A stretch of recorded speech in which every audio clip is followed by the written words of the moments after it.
చేస్తుందంటే రేపు మార్చి తర్వాత ఏప్రిల్ తర్వాత కొన్న భూమిలో పట్టాలు ఇచ్చి కొత్తలో కట్టిస్తారు.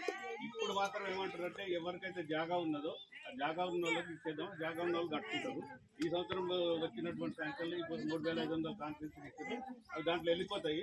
వచ్చే సంవత్సరం మాత్రం నీకు జాగా లేకుంటే జాగా కూడా కొని జాగా ఇల్లు 2 ఇస్తారు. అట్లా ఆ ఉద్దేశం అట్లా కదా రామ్ చేయకుండా జాగా ఉన్నదా ఇస్తారు. అప్లై పెట్టు జాగా ఉండొచ్చు, ఆయనకు ఆల్రెడీ స్లాబ్ ఉంది. ఎట్లా వస్తుంది గవర్నమెంట్ నామ్స్ ఉన్నాయి కదా, క్లియర్ చెప్తున్నాయి కదా.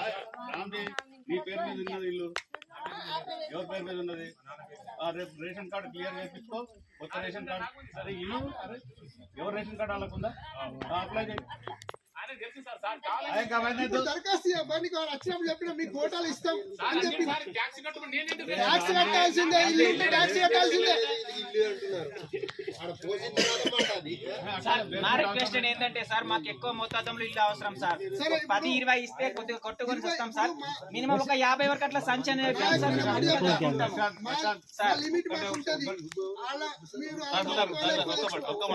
అదే సార్ పైలట్ ప్రాజెక్ట్ కింద మా పుట్టి 50 మట్టుకు ఇవ్వండి.